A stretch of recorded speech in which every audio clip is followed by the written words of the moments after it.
Perfect. Okay, yeah, can pretty much skip over the current portion because Eric nailed that. Founder and CEO of Sublime. So like Eric said, we are the first free and open platform for preventing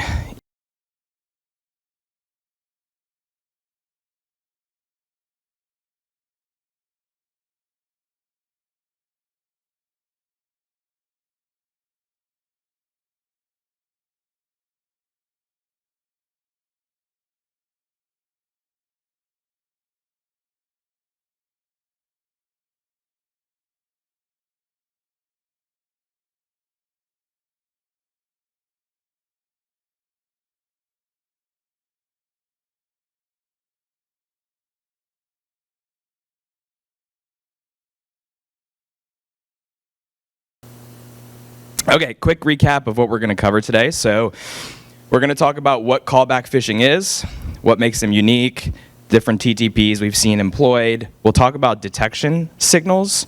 So just by nature of how these are delivered, there are some things that are unique to detection that we can start to illuminate. We'll go through a case study. So we actually engaged with an attacker here, and we recorded that interaction, so we'll get to see what that end-to-end interaction looks like.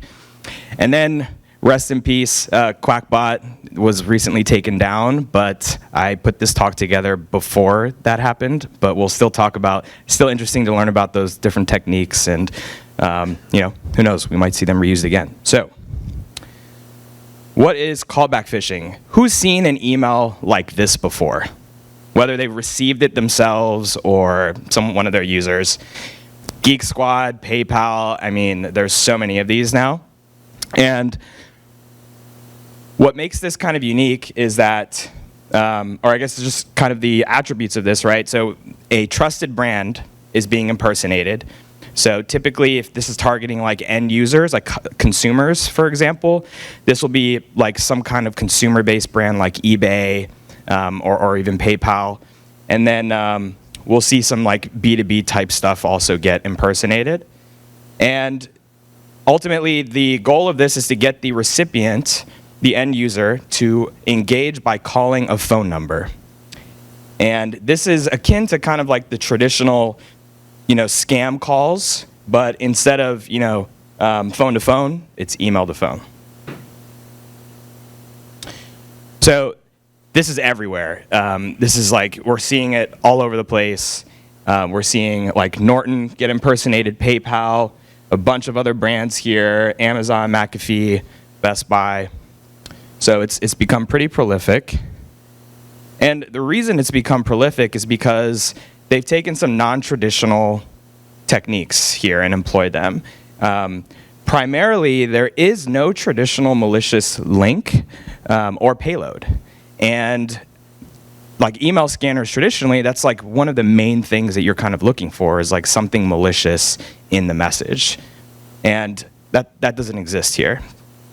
And we're also seeing free mail accounts get used. So primarily like over 90% of these originate from like Gmail accounts.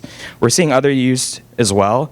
But that makes detection hard because you can't leverage signals like domain reputation, so you kind of have to be creative and use some other things. So, what are the different TTPs that we're seeing here? Free mail providers, we mentioned before. There's almost always a sense of urgency and loss. So, something is expiring, or you need to act fast before something bad happens. And this is, pretty normal, I think, just in terms of social engineering in general, where attackers are trying to, entice users to do something very quickly without, maybe thinking more deeply about it. We're seeing high permutation in the actual templates that are being used here, so this makes it difficult to actually signature because, we'll see these things just get kind of different phishing kits being used, and we'll see this continually just kind of rotate. So a lot of different templates being used. The phone numbers themselves, we're seeing VoIP providers being used, so like voice over IP. Probably not a surprise to anyone here, just makes those numbers easy to acquire, easy to rotate.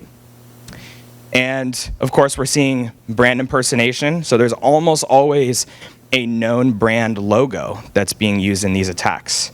So, you know, we, like in that example that we started with, we've got like the, you know, the Geek Squad logo, right? So, and these are all just to make the end user trust that it's coming from someone that they know or recognize. And then images as content has been a new one that's proven, I think, to many folks difficult to detect as well, because the text of the attack is actually not in the body of the message. So if you think about like an email message and you got like the body where you're writing the message, many filters, you know, will look at the body of the message for suspicious strings or, you know, run some sort of sentiment analysis on that. And when all of that text is actually in an image, there's nothing to actually directly search for in the body of the message. So you have to kind of get creative with other ways of extracting that text or seeing that text in order to analyze it.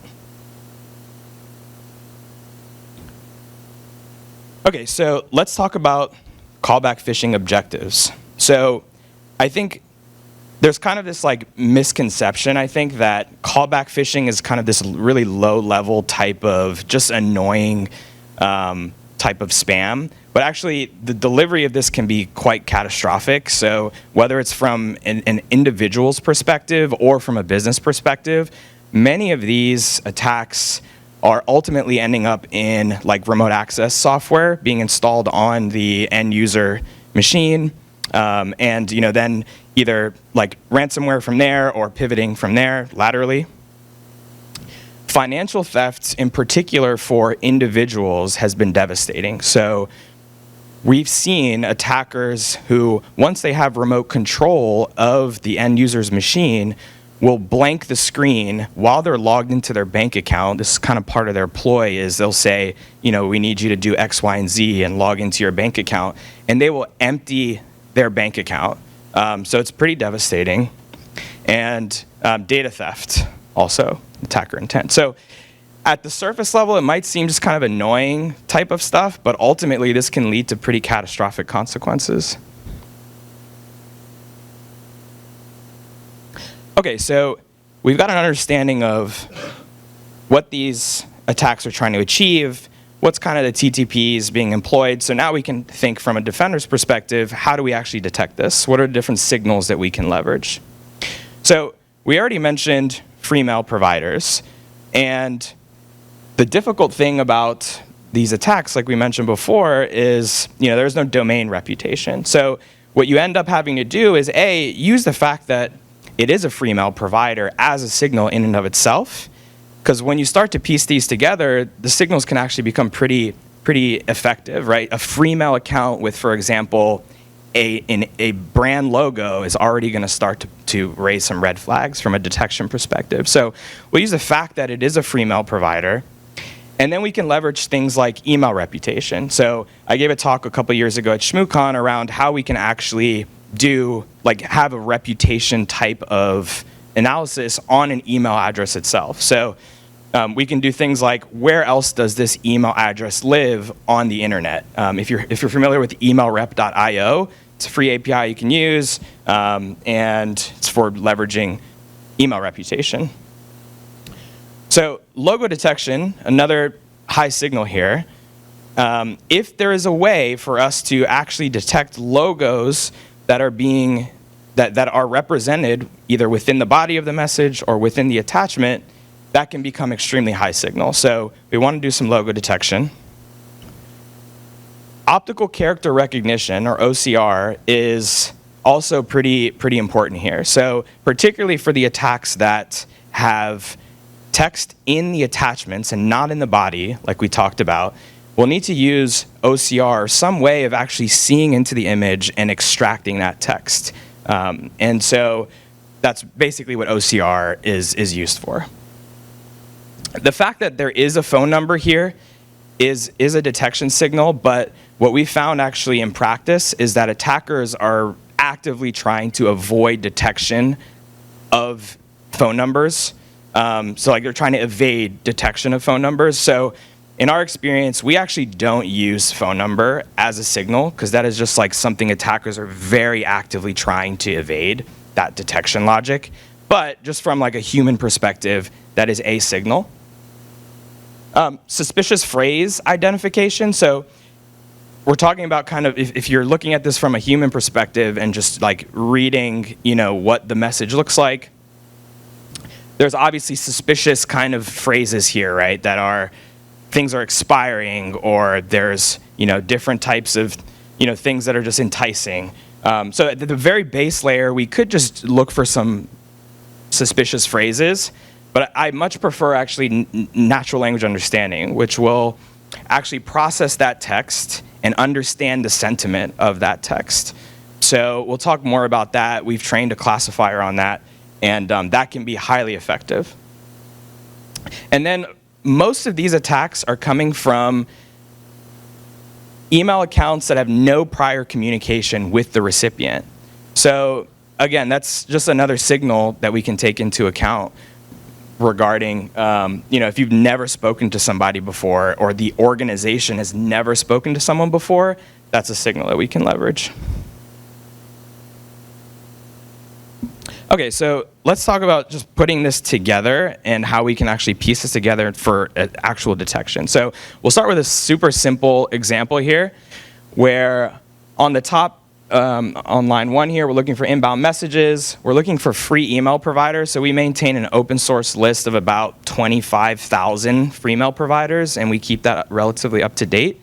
So that's great for just using that as a signal. And then super simple in this example is we're just using suspicious phrase identification. So we're not even going so far as having to process, the actual text and sentiment. We're just looking for these things that are heavily recycled, and we're looking for some number of those to be there. And then we are looking for that +1 there. So just some semblance of a phone number. And then at the bottom there, we're leveraging some historical context, so whether or not we've ever communicated with the sender before. So I think this is as basic as it gets in terms of detection. Like, there's not really anything fancy happening here, but turns out that this is actually pretty effective for detecting and blocking these. So this is all open source, by the way, so you can, there's a link to this rule. Okay, so let's move more into like resiliency here. So we talked about suspicious phrases, but that can easily be evaded, right? So much prefer using something like natural language understanding. So in this example, we're looking for inbound messages again. And then we're actually going to be processing the images of this message, and we're running that through OCR. So we're going to run the image through optical character recognition, which is going to extract all the text from that image. And then we're going to take that text and we're going to pass it into our natural language understanding classifier, which has been trained on a bunch of different attacker intents. So these are classifiers that we've trained on for each intent, thousands and thousands of messages that look like that type of attack. So in this case, we're looking for a callback scam classification. We could also do things like BEC or credential phishing or extortion or whatever. We're looking for high confidence. And then just in case the text is not in the image, we're gonna look at the body as well and run that through our classifier. And then again, we're gonna look for no prior contacts from that sender. So highly effective, highly effective. And we don't even have to go so far as doing things like computer vision or logo detection, which we can very well do, but we just don't even need to in this example yet. Okay, so let's talk about how these attacks are evolving, different countermeasures that we've seen attackers employ, and how the community's responded. So there are Twitch streamers that have been trying to raise public awareness around this for consumers and users.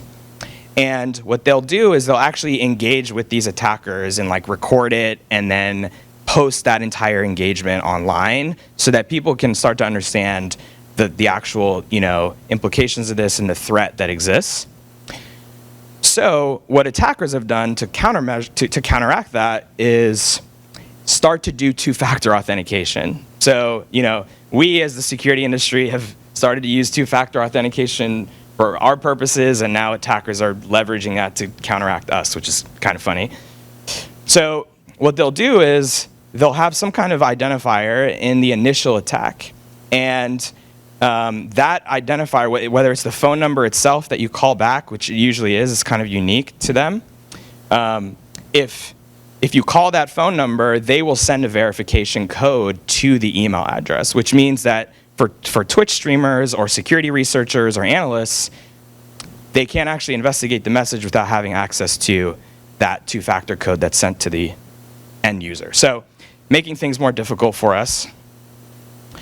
And we're seeing more and more, actually, this two-factor auth mechanism kind of is doubly bad for us as security folks, because as an end user, that kind of also increases the perceived legitimacy of the message. It's like, hey, we want to be extra secure, go ahead and verify this code for us. Okay, so let's talk about what these engagements look like. So we'll take this example of callback phishing email. What happens if you call this number? So call this number, and you get connected with someone from probably a call center somewhere in overseas. And in this example, they actually directed us to a legitimate remote access tool. So LogMeIn Rescue is like a legitimate service for that like people use. It's not malware necessarily, right? But they are leveraging these known good binaries so that they don't set off these tripwires we might have on our endpoints. So here's our two-factor authentication. They send us a code. They're asking us to input it. And we download the applet for LogMeIn Rescue. Again, legitimate binary. And now with this software installed, the attacker is now requesting control of our system. So they want full control, basically, to do whatever they want. And typically the context around this is, hey, like we need to troubleshoot something that's happening on your computer, there's viruses somewhere or whatever. There's always some kind of pretext that enables them to do this. Okay, this is where things get really fun, because they open up a terminal and they run netstat.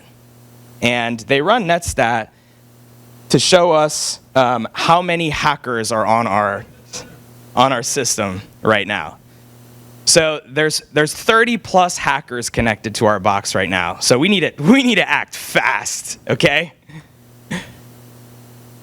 There's more than that actually. There's fraudulent charges that they've identified. I mean, our email address is compromised, our identity is stolen, our IP address is public, God forbid. So yeah, PayPal support, Jordan Smith, God bless him. I couldn't get the video to play on this, but this is one of my favorite videos out on the internet, next gen hacking. If you know it, you know it. If you don't, look it up like now. It's so good. Okay, we got about 5 minutes, so we'll speed through some qakbot stuff. That's callback phishing. There's a lot more to say about that, but we've only got so much time. So we actually wrote a great blog about callback phishing. So I forgot to link it, but if you go on our blog and you want to learn more about the threat and detection and all that, sublime.security/blog, and you'll find the blog there. We also wrote a blog about qakbot when it was still alive. So what is qakbot? So qakbot's been around, or was around, for a very long time, since like 2007 to just like a month ago when the FBI did basically dismantle the operation. So banking Trojan, stealing information, financial information, funds, data theft, all that good stuff, began to evolve after a few years to include some worm-like capabilities. So plugging in a USB drive, it'll kind of spread that way, and also moving laterally throughout networks. So it started to become a big problem. Added some like DGA stuff, 2016, when like that was really hot, and started to abuse like living off the land type of stuff to blend into legit traffic in 2020. And just kept getting more and more advanced as defenders adapted to actually detecting it. And 2022, I don't know if anyone remembers this, but Microsoft introduced Mark of the Web and started to effectively like close down the external macro initial access vector. Not completely, but like definitely limited the effectiveness of it. And so what we ended up seeing was qakbot used to use macros all the time. I mean, like it used to be used very heavily to deliver qakbot. And what we started to see with qakbot and others was abuse of OneNote notebooks. So like this is just constantly like, so long as this is going to be a profitable business, attackers are going to continue to adapt, right? And so we saw them go to OneNotes and abuse that, and that was a big thing, yeah. And then most recently in 2023, before they were taken down, we started to see this new unique delivery method via WSF files. And then of course they were taken down like a month or two ago. So what does a qakbot attack look like? Here's one example. Pretty kind of standard type stuff here, like some amount of urgency in the message itself. A lot of these more recently were coming from hijack threads. So they would compromise an account, and then they would hijack an existing thread and then reply to that. So it just makes it more convincing for the recipient. And then the zip file here is where we actually saw the like payload delivery attempt. So this was a zip file. It had a decoy PDF file, a text file, and a WSF file. And the WSF file executes malicious code within the PDF file. And the PDF file has a script that'll download a DLL. So this is like relatively straightforward to detect. All we need to look for here is an inbound message, a zip attachment, or an archive attachment, and these three things kind of coexisting together. So, relatively straightforward to detect this technique. So, what's next? Who has seen QR code phishing recently, or has heard about it? Okay, this is the next big thing right now. We've actually got a blog post dropping probably today on this, and like detection and all that good stuff, different types of techniques we've seen employed and stuff like that. So I think the bottom line, which we're all very aware of, is attackers, so long as this is a profitable business for attackers, we're going to continue to see them evolve. And we're going to continue to see them find creative ways of delivering things via email. And that's the way it is. So we're hoping that we can make an impact on that by having some kind of platform that gives defenders more control, allows the community to collaborate more against the problem. All right, that's my time. That's my Twitter. That's Sublime's Twitter. Any questions? Yeah.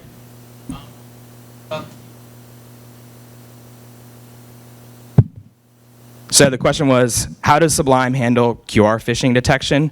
Come to the training today to find out. But really quickly, logo detection for Microsoft logos in the body when it's Microsoft specific. We have a QR code decoder, so we'll actually decode the QR code. So we'll see the destination URL, and then we can analyze the URL. Is it known bad? Is it hosting a credential phishing page? Is it downloading malware? Yada, yada, yada. And then we can leverage a bunch of other signals. So QR codes is actually something the platform does extremely well today. Yeah. Yeah. In terms of detection and reputation of the sender's email, do you include things like SPF, DMARC? So for email reputation, we do take into account spoofability. So like short answer is yes. Those are things we take into account. But I think the real power of email address reputation is the ability to do that on free mail providers, because domain reputation is a thing that's been around for a very long time, and those are definitely important signals. But then making it more challenging is like if it's a Gmail address, well, of course Gmail's got SPF and all that good stuff. So how do you actually determine the reputation of an email address? So that's where that comes in. Yeah. Yeah. Coming back there, Ellie. Come on. Making me walk for it. Totally okay. Have you seen attackers designing their attacks targeting mobile devices, or do you usually see them targeting non-mobile devices? Yeah, so particularly with QR code attacks, we've seen on the destination, like the credential phishing sites, we'll see them actually have evasions for if you're not coming from a mobile user agent, for example. So we've definitely seen, attackers that are targeting like users on their mobile devices. Absolutely. Awesome. Anyone else? Any other questions? Oh, one up here. All right, Zane, gotcha. So in terms of detecting, like, for example, when someone has to call back phishing and they get something like Rescue Me, for example, or ask them to install something on their device, if that device, say it's a Windows device, but the user only has local admin privileges, he does not have proper administrative privileges, it's just a standard user, how does that work in that kind of situation? Can they be stopped or? So, I mean, principle of least privilege is absolutely a good defense in depth mechanism.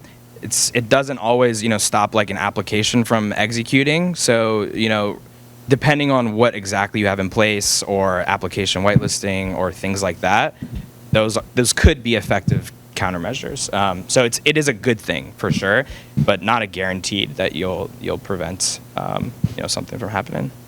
Yeah.